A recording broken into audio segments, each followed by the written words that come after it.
नमस्कार सर, बहुत बहुत स्वागत है आपका।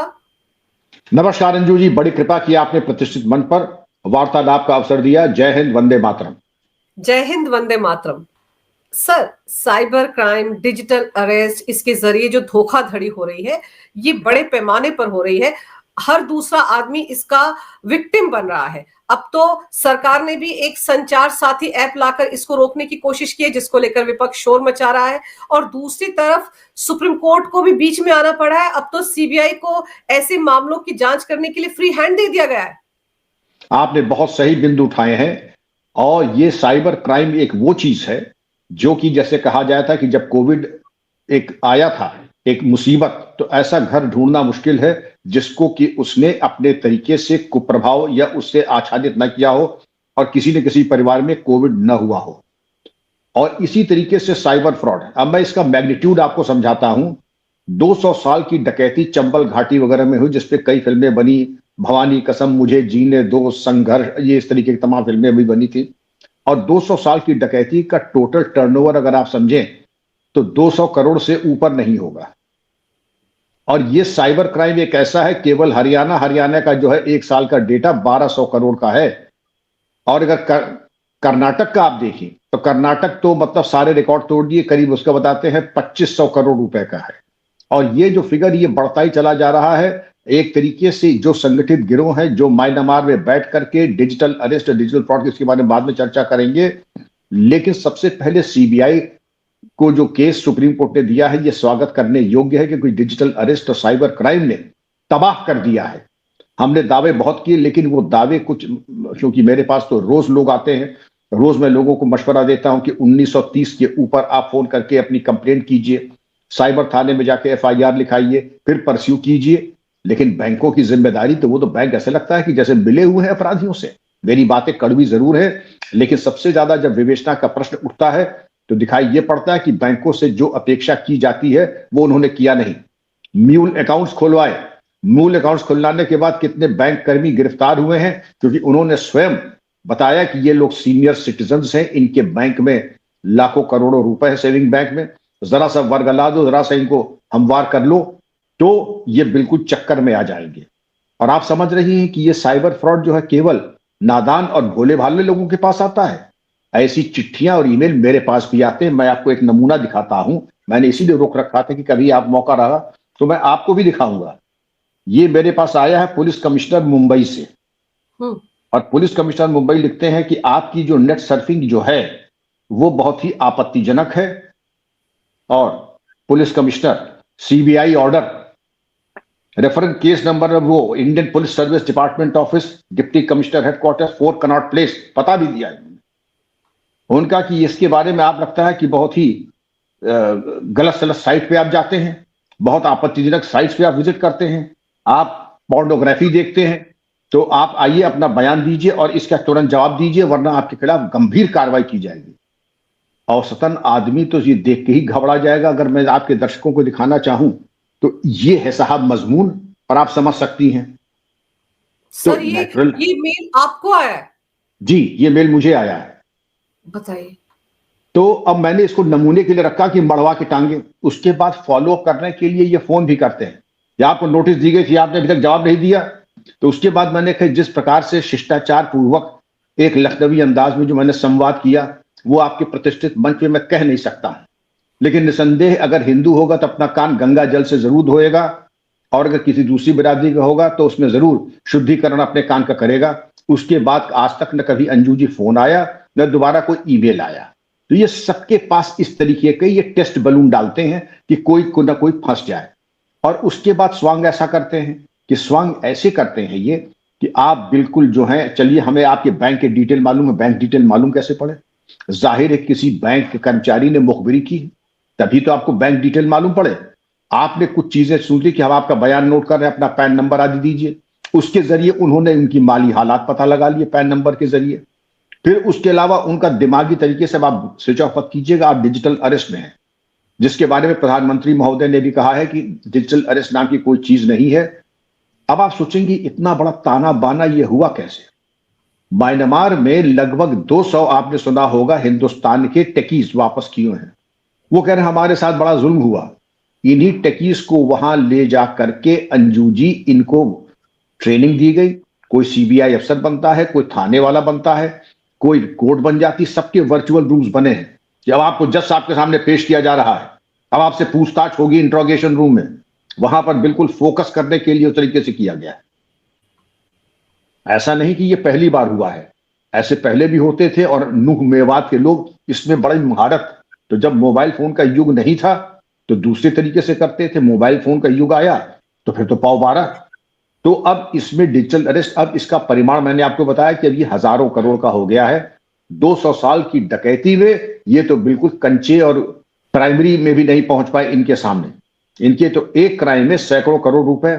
और त्रासदी इस बात की है, वरिष्ठ नागरिक, महिलाएं, सीनियर सिटीजन्स, कईयों ने आत्महत्या कर ली, कईयों को हार्ट अटैक हो गए, कईयों को नर्वस ब्रेकडाउन हो गए। तो अंजू जी आप समझ सकती है कि यह त्रासदी थी, लेकिन यह संतोष का विषय है कि इसकी काट के लिए भारत ने बहुत अच्छे अच्छे कदम उठाए हैं। और इस पे कदम अगर आपको देखें तो सबसे पहले तो 1930 नंबर आप देख लीजिए। 1930 जो नंबर है, पहले तो इसके ऊपर करें और आपके दर्शकों को बताओ कि वैसे तो न हो कि आपके ऊपर ये मुसीबत आए, लेकिन अगर कभी ये मुसीबत आती है तो आप घबराए ना, 1930 को तुरंत बताएं, नजदीक के थाने में जा करके आप अपनी एफआईआर कराएं, फिर दोबारा इसको बता दें। और इसके अतिरिक्त आप जाकर के अपने बैंक से बिल्कुल कहिए सारे अकाउंट्स फ्रीज कर दिए जाएं। और फ्रीज करने के बाद अगर आप देखिएगा कि 90% में अगर तत्परता के साथ काम हुआ तो आपके सारे पैसे वापस भी आ जाएंगे। ऐसा नहीं कि आपके सारे पैसे वापस भी आ जाएंगे, और अधिकांश केसेस में अब जो हाल में हो रहे हैं काफी पैसे वापस आ भी रहे हैं। सर, मोडस ऑपरेंडी भी तो बड़ी खतरनाक है ना इन लोगों की। अचानक से वीडियो कॉल आता है, डिजिटल अरेस्ट हो जाता है, कभी ड्रग्स के नाम पर डराया जाता है, कभी कहा जाता है आपके खाते में अचानक से पैसा कहां से आ गया। ये सारी चीजें एक आम आदमी को तो डरा ही देती है ना सर। लेकिन इसमें हमको बहुत सावधानी खुद भी बरतनी है। मैं सावधानियां आपको बताऊंगा और एक एक करके चलते। पहले तो इतिहास, जब स्मार्टफोन नहीं था तब भी नूह मेवात के लड़के क्या करते थे कि हम सब जेसीबी ड्राइवर हैं। मेरे पास जब मैं डीजीपी था तब जेसीबी ड्राइव करता था और जेसीबी में साहब हम खुदाई कर रहे थे, सोने के 2 ईंट मिले। मैं साहब घबरा गया क्योंकि इतनी बड़ी चीज मैं बेच नहीं सकता। बाजार में सुनवाया तो मालूम पड़ा इसकी एक ईंट की कीमत 50 लाख है। तो दोनों ईंट की कीमत 1 करोड़ है। लेकिन हम साहब चूंकि डरे हुए हैं, गांव के सीधे साधे, अगर आप हमें 5 लाख दे देंगे तो हम दोनों ईंट आपको दे देंगे। मैंने कहा बिल्कुल तुम आ जाओ, हमको ईंट लेनी है। तो हमने एसटीएफ के सादे कपड़ों में 2-3 लड़कों को लगा दिया। उनका हम इस ट्रेन से आ रहे हैं, यहां मिलेंगे। और यहां जब मिले तो उन्होंने नकली नोट जो होते हैं उसका एक पुलिंदा बना करके और मिठाई के 2 डब्बों में, क्योंकि भैया देख लो ऊपर ये है असली नोट, नीचे बिल्कुल कागज के टुकड़े। और जैसे ही वो 2 उतरे तो आप समझ सकती हैं कि उनको लेकर के स्वागत समिति ने उनका रिसेप्शन किया। रिसेप्शन पे ले जाके उनकी आओ भगत एसटीएफ हेडक्वार्टर की गई और 2-3 दिन की रिमांड पे लेके उनसे पूछताछ की गई। तो मोडस ऑपरेंडी यही था, फोन करके लोगों को लालच देके और सोने का ईंट भी देखे ऐसा बनाया, बिल्कुल देखने में सोने का ईंट, ऊपर सोना। जब कसौटी लगाइएगा तो सोना ही निकलेगा, लेकिन वो सोने का पानी चढ़ा होता है, अंदर कुछ भी नहीं होता, अंदर उसमें जस्ता होता है, अंदर उसमें जस्ता होता है। पूरी लागत उन दोनों ईंट की मैं समझता हूं कि 1000 रुपए से ऊपर नहीं होगी। लेकिन फंसने वालों की कमी तब भी नहीं थी, फंसने वालों की कमी आज भी नहीं है। दूसरी चीज है सेक्सटॉर्शन। हम थोड़ी थोड़ी अगर बात कर लें, उसकी बात हम करें क्योंकि टॉपिक लंबा है, समय कम है। तो जो मेन चीज जहां से हम लोग फंसते हैं कि जैसे एक किसी के यहां मौत हुई तो एक बेचारे ने फोन किया, भाई कहां पे अंतिम संस्कार करने वाले कौन है, मैं बाहर ही हूं। तो उन्होंने एक फोन किया, वेबसाइट को कहा कि दरअसल मेरे पिताजी गुजर गए हैं, मुझे अंतिम संस्कार करना है। और उन्होंने कहा कि ठीक है, मुझे बड़ा अफसोस हुआ जान के। बातचीत बहुत ही शिष्टाचार के साथ, बहुत कष्ट हुआ जान करके। आप ऐसा कर दे, आप बिल्कुल चिंता न करें, और पंडित ब्रह्मदत्त शर्मा कल जाके सब पूजन करा देंगे। आप बता दें कि ये हमारे 3 बजट्स हैं, एक 20,000 का है, एक 50,000 का, एक 75,000। सबको SMS वगैरह हम भेज देंगे आपके परिवार वालों को। और हमें आप ऐसा करें, एडवांस 5,000 रुपए जमा भेज दें। उन्होंने वेबसाइट पे जहां 5,000 भेजा तो मालूम पड़ा 5,000 आपके चले गए। कोई बात नहीं, वो तो आपने पे किया। तो अब मालूम पड़ा 50,000 चले गए, मालूम पड़ा 50,000 और चले गए। विदिन 3 मिनट सारा अकाउंट में झाड़ू लग गया। तो जब किसी वेबसाइट पे आप जाएं और वेबसाइट नोन ना हो तो अननोन लिंक्स क्लिक न करें।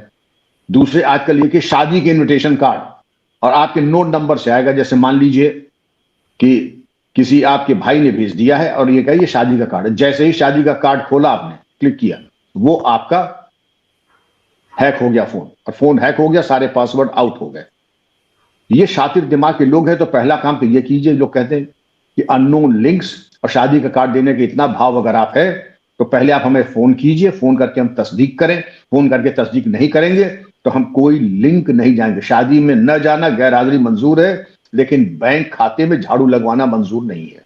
अब तीसरी चीज पे हम आते हैं, क्रेडिट कार्ड फ्रॉड, कि आपका क्रेडिट कार्ड अब लैप्स हो रहा है, आप कृपा करके जल्दी से इसके बारे में जो इसी में बता दें तो हम कर देंगे, वरना आपका क्रेडिट कार्ड लैप्स हो जाएगा। और 2 मिनट की एक्सरसाइज है, हम आपको पासवर्ड वगैरह बदलवा देंगे। और जहां आपने दिया क्रेडिट कार्ड की जितनी लिमिट थी उतना पैसा गया आपका। इसके साथ ही अगर आप ये देखें कि नूह वालों ने इसमें स्पेशलाइज किया है। नूह के ऊपर हम लोग थोड़ा सा टाइम अलग देंगे, क्योंकि नूह के बारे में ये शिकायत की जाती है कि वहां पर प्रॉपर नियंत्रण नहीं है। अल फलाह में आपने अंजू जी देखा होगा कि वहां कितनी लचर पुलिस व्यवस्था थी। अल फलाह यूनिवर्सिटी और वहां के जो गांव थे, वहां पुलिसिंग नाम की कोई चीज ही नहीं थी। तो नूह में, मेवात में अगर पुलिसिंग नहीं है तो कोई अप्रत्याशित नहीं। अब हमारी समझ में आ रहा है कि हरियाणा को चाहिए अपनी एंटी टेरर फोर्स को और मजबूत करे। नूह में कहते हैं नोगो एरिया है। ये नोगो एरिया क्या होता? सारा एरिया भारत का है और वहां जो सबसे ज्यादा कहते हैं पठार या इनएक्सेसिबल है, वहां पर जाकर के थाने, चौकी और एटीएस के हेडक्वार्टर्स खोलें, स्वचालित हथियार से पुलिसकर्मी नियुक्त करें। बस्तर के बारे में भी यही कहा जाता था कि वहां पर एक डीजी साहब थे 2000, लगता है कभी बस्तर नहीं गए। उन्होंने कहा बस्तर के बाप के यहां भी मैं गया हूं। और ये आपके दिल में, चूंकि आप बोटी आपकी कांप रही है, आपके अंदर सामर्थ्य नहीं बस्तर के अंदर जाने। बस्तर ना हो गया, आप समझते हैं कि ऐसी जगह होगी जहां की हमारी फोर्स, और उसी बस्तर में आज हमारी फोर्स ने जाकर के मिट्टी में मिला दिया नक्सलियों को। इसी तरह हमारी किसी से दुश्मनी नहीं है, किसी से रंजिश नहीं है। अपराधी नूह में है, वो मेवात को एक स्पष्ट टंकार होनी चाहिए। अपराधी कहीं भी हो, अपने को असर सुरक्षित ना माने। जहां कहीं भी होगे तुम्हारी गर्दन तक हमारा हाथ पहुंचने वाला है। आत्मसमर्पण कर दो। और चप्पे चप्पे पर पुलिस की मौजूदगी होनी चाहिए, टेलीकम्युनिकेशन होना चाहिए। लेकिन जो नमूना हमने अल फलाह में देखा, मैं समझ गया कि शायद आपका क्रिमिनल इंटेलिजेंस ना आप ले पा रहे थे, ना आपकी ये वजह थी। 2 सेंटर्स ईपी सेंटर निकल करके आए साइबर फ्रॉड के। एक आपका निकला ये नूह और दूसरा था आपका जामताड़ा। दोनों जगह जामताड़ा में तो बिल्कुल खुल करके आ गया कि मिली भगत थी पुलिस की, इसीलिए जामताड़ा हो गया। क्योंकि जब कभी कोई रेडिंग टीम जाती थी यूपी से, मध्य प्रदेश से, दिल्ली से, तो उनको सूचना हो जाती थी और वो भाग जाते थे। रिजल्ट कि कोई पकड़ में आता नहीं था, इसीलिए जामताड़ा हो गया। लेकिन एक दफा जब बात नाक से ऊपर हो गई तो कोऑर्डिनेशन के बाद यह तय हुआ कि जामताड़ा में पूरी एक तरीके से कार्रवाई होगी। जब कार्रवाई हुई, गिरफ्तारी हुई, तो वहां को बिल्कुल उनके सिस्टम को आपने डिमोलिश कर दिया। नूह में शायद ये इच्छा शक्ति अभी दिखाई नहीं पड़ रही है। ये नोगो एरिया है, वहां जाने में बड़ी दिक्कतें हैं। तो बेहतर होगा फिर चूड़ी पहन करके अपने घर में बैठो। पुलिसिंग तुम्हारे बस का रोग नहीं है। इसके पहले आपने देखा होगा कि यात्रा वात्रा में कुछ ठीक ठाक काम हुए थे, अच्छे काम हुए थे। लेकिन अब अगर आपको चाहिए कि कायदे से नसीहत सिखाएं, मैं फिर कह रहा हूं मेरी किसी से रंजिश नहीं है। मैं कह रहा हूं शासन प्रशासन की। लेकिन जो समझता है कि नोगो एरिया से बैठ करके देश को चूसेगा, सेक्सटॉर्शन करेगा, वो अब होने वाला नहीं। सर, आपको नूह वाले मामले में याद होगा कि जब वहां पर वो दंगा हुआ था तो सबसे पहले साइबर पुलिस स्टेशन को ही आग लगाई गई थी, क्योंकि सारा का सारा वहां पर रिकॉर्ड रखा हुआ था इन्हीं अपराधियों का। मुझे याद है। और किस शातिर दिमाग से इन्होंने साइबर पुलिस स्टेशन में आग लगाई, जिससे कि सारा डेटा इनका नष्ट भ्रष्ट हो जाए। तो मनबड़ है। मैं आज से आपसे 2 सवाल करता हूं। किसी ने अगर थाने पे आक्रमण किया, यह बताया जाता है कि पुलिस के उप संस्कृति में कि वह उसके जीवन का और उसके खानदान का आखिरी अपराध होगा। उसको इतना निष्क्रिय कर दिया जाता है, होशियार को इशारा काफी है, जो दोबारा दुस्साहस नहीं करेगा थाने की तरफ आंख उठाने का, जाने की तो छोड़ दीजिए। मैं उम्मीद करता हूं कि यही ऐतिहासिक काम आपने किया होगा। नहीं किया तो अभी दोबारा हमले और होंगे। थाने पर हमला पर्याय है हजार नालायकी। जब हम हजार नालायकी करते हैं तब थाने पे हमला होता है। आसानी से थाने पे हमला थोड़ी होता है। मैं पहले भी कह चुका, फिर थाना वो जगह है जहां भूत भी नहीं जाते। आपने सुना भूतहा महल, भूतही हवेली, भूतहा पुल, लेकिन भूतहा थाना नहीं सुना होगा। क्योंकि भूत भी जाएगा तो उसका जो है एनकाउंटर हो जाएगा थाने के अंदर। यहां मालूम पड़ रहा है कि सब थाने पे कर रहे हैं जैसे खाला जी का घर है, आक्रमण कर रहे हैं, आगजनी कर रहे हैं। अब ये हो कैसे जाता है? लोग पूछते हैं कि आखिर इतनी आसानी से साइबर क्राइम हो कैसे जाता है? डकैती डालना हो तो आपको स्वचालित हथियार चाहिए, 8-10 आदमी चाहिए, ग्रेनेड चाहिए, नाइट विजन डिवाइसेस चाहिए। साइबर क्राइम एक ऐसा क्राइम है कि 2 मोबाइल सेट ले लीजिए, 2-4 सिम ले लीजिए आड़े तिरछे से, और थोड़ा अपना मोडस ऑपरेंडाई सही कर लीजिए, एक महिला बन जाए, एक पुरुष बन जाए, भाव भंगिमा स्पूफिंग एप्स लगा लीजिए, और आपने थोड़ा रिहर्सल कर लिया, उसके बाद लगभग 25,000 के निवेश के ऊपर आप समझ लीजिए कि आप लाखों। अभी एक डॉक्यूमेंट्री बनी थी नूह के ऊपर, साइबर क्राइम के ऊपर, जी मुझे मालूम नहीं, मुझे याद नहीं किसी प्रतिष्ठित चैनल ने किया था, और बड़ी लंबी 1 घंटे की, वो देखने काबिल है। उनका हमें करना क्या है? 2 मोबाइल फोन, ये एकांत यहाँ है, यहाँ इतना वीरान इलाका है, कहीं बैठ गए, कभी महिला बन गए, पुरुष बन गए, कभी बुजुर्ग बन गए, कभी साधु बन गए, कभी ज्योतिषी बन गए। और लोगों को जैसे भी, हम लोगों को थोड़े जैसे मनोविज्ञान का, साइकोलॉजी का ज्ञान हो गया है, तो हम लोग समझ जाते हैं कि कितने पानी में है, तो डरा के, धमका के, डिजिटल अरेस्ट करा के तो हम लोग पैसा निकालते हैं। अब अगर हम इस पे आए अंजू जी, कि जो जी हमारा, जो भारतीयों का गिरोह है जो म्यांमार गया, वो भी कैम्बोडिया, थाईलैंड, म्यांमार और चाइनीज क्रिमिनल से, माफिया ने मिल करके इसको तैयार किया था। और इन्होंने डिजिटल अरेस्ट को लेकर के, आप समझिए कि डकैती 2 साल में इतने लोगों ने, कितने मारे गए पुलिस वाले, कितने मारे गए डकैत, और 200 करोड़ नहीं कमा पाया डकैत, लेकिन यहां पर बिना हीला हवाला के हजारों करोड़ इन्होंने कमा लिए। हमारे बुजुर्ग, हमारी बुजुर्ग महिलाएं, हमारे लोग, कितने नागरिकों ने आत्महत्याएं की, बिल्कुल तबाह हो गए। और इसमें मैं चाहूंगा 3 लोगों की भूमिका। जो ये कहते हैं कि हम इस इलाके में जा नहीं सकते हैं, वो पुलिस की नौकरी छोड़ दें, और कहते हैं कि हमारे बस का नहीं है इस चीज पे कंट्रोल करना, तो कोई और पुलिस जाकर के कर लेगी। देखिए, बस्तर के बारे में भी यही कहा जाता था, नूह के बारे में भी बताते हैं कि अभी भी ऐसे हालात, मैं उम्मीद करता हूं नहीं होगी, बदले परिवेश में वहां थाने चौकी खोले जाएं, और जो आपराधिक तत्व हैं उनको मटिया मेट कर दें, और इसको एक कार्य योजना बना लें। कागज पे तो बहुत सारी कार्रवाई हुई है, और कागज के ऊपर तो जितनी बातें की जाए कम होगी, लेकिन आपके ये जो प्रत्यावर्तन हुआ है, उससे आप समझिए डिजिटल अरेस्ट पे काफी कमी आई है। लेकिन हनी ट्रैपिंग, सेक्सटॉर्शन, सेक्सटॉर्शन ये होता है। अब एक ह्यूमन वीकनेस होती है। हमारे एक साथी हैं, जाहिर हमारे साथी हैं तो हमारी ही उम्र के होंगे, युवा नहीं होंगे। अब उनको रात के 11 बजे, 11:30 बजे एक तरुणी का व्हाट्सएप मैसेज आता है, हाय, तो उन्होंने इग्नोर किया। आधे घंटे बाद फिर आया हाय, तो उन्होंने कहा, दोबारा आया हाय, तो उन्होंने कहा, मैसेज किया, yes what can I do for you. तो सर, मैं आपकी पोएट्री पढ़ती हूं, आपकी लिखावट में कितनी कशिश है, मैं वाकई अपने कमरे के दरवाजे बंद करके, दिमाग की खिड़कियां खोल करके, मतलब बातों में रूमानियत, पंखा बंद करके बड़ी धैर्य से आपकी एक एक शब्द को और एक एक पंक्ति को मैं चाहती हूं आत्मसात करना, क्योंकि उसमें इतना भाव है, इतनी उसमें कशिश है कि आदमी बिल्कुल सम्मोहित हो जाता है। तो मैं तो सम्मोहित हो गया, मैं आपकी बहुत बड़ी फैन हूं। ठीक है, बात आएगी, खत्म हो।